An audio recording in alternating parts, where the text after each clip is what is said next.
So as I said before, we are in this series of Torah portions with the plagues. And every year I'm sort of struck by how the way the Jewish calendar works, we're always reading the story of the Exodus in this cycle in the middle of the winter, sort of as a preview for what's to come in 3 months when we get to Passover.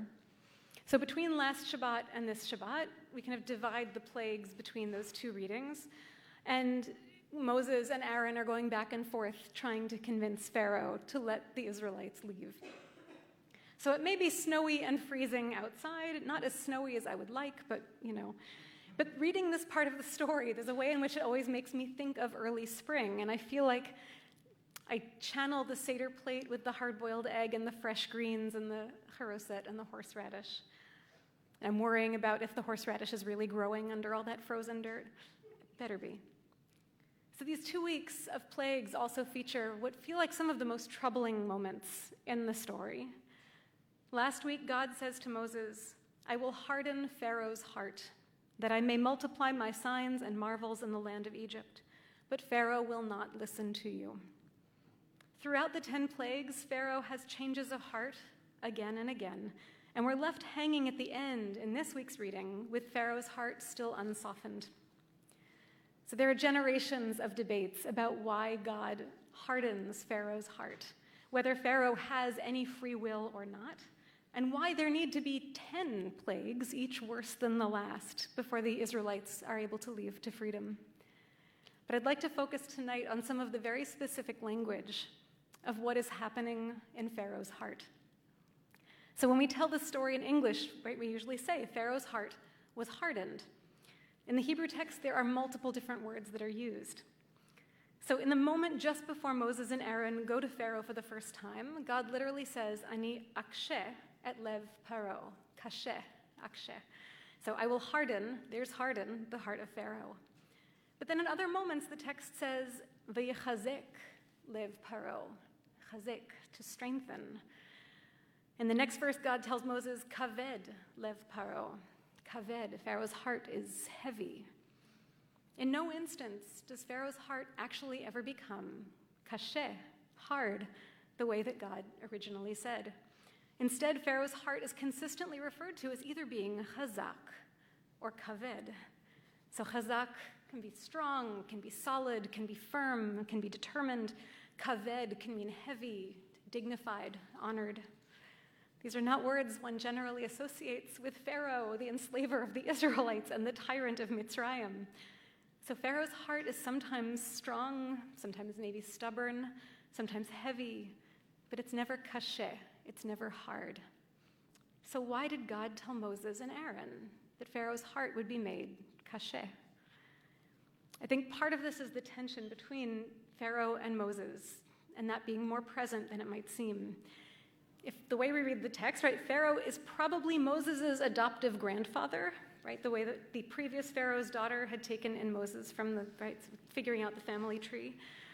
So in Pharaoh's eyes, Moses might still be just that troublesome, possibly slave kid that his, daughter brought to the palace, who ran away, who's now returning to reject the family, right? There's all these dynamics that we don't actually know about. This is where Midrash comes in.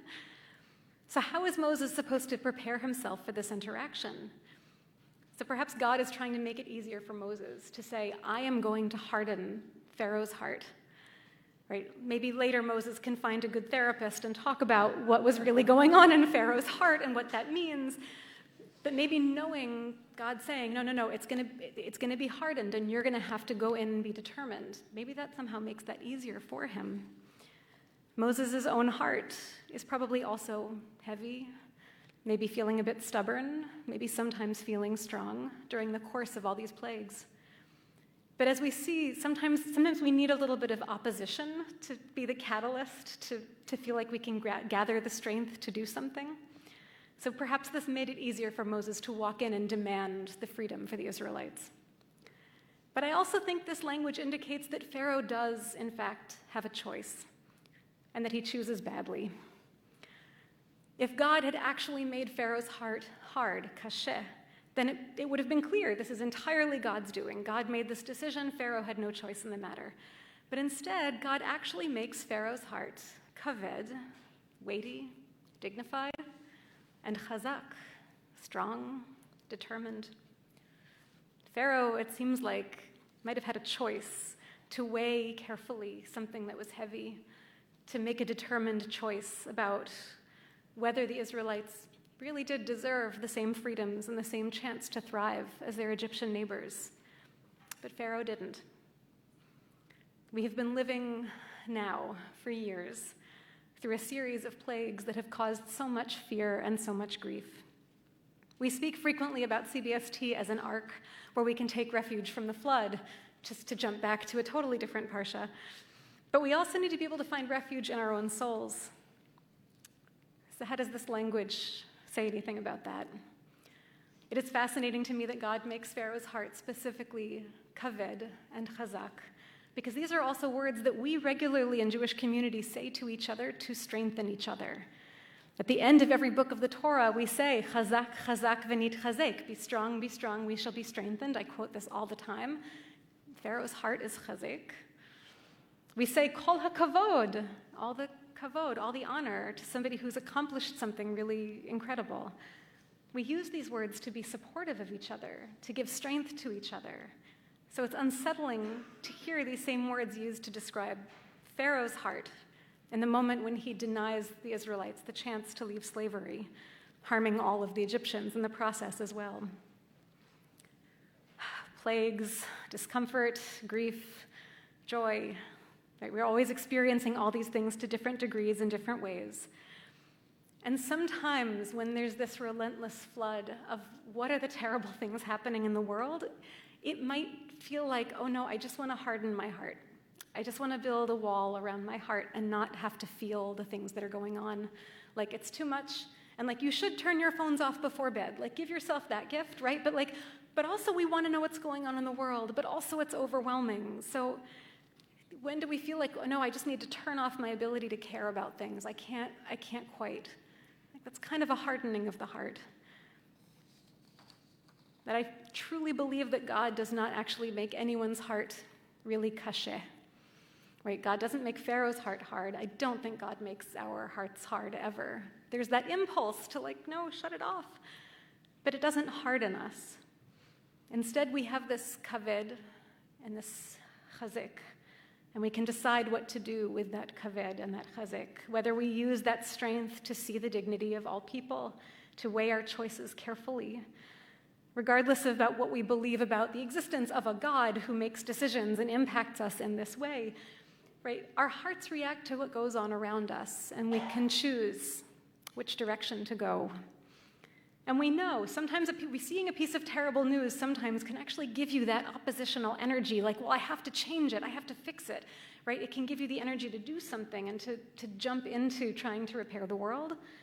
And sometimes the same piece of terrible news can just make us feel alone and powerless or full of pointless rage. Rabbi Mordechai Kaplan, who created Reconstructionist Judaism, described it like this: the God impulse in us, or, the best of what's in us, is not fear but hope, not hopelessness but self-help, not despondency but courage, not obfuscation of the mind but the light of reason, not belittlement of what humanity is, but the exaltation of what humanity might be. So what keeps your soul together when the circumstances in the world feel like calculated to make you feel disconnected or despondent, like your heart is being made kasheh?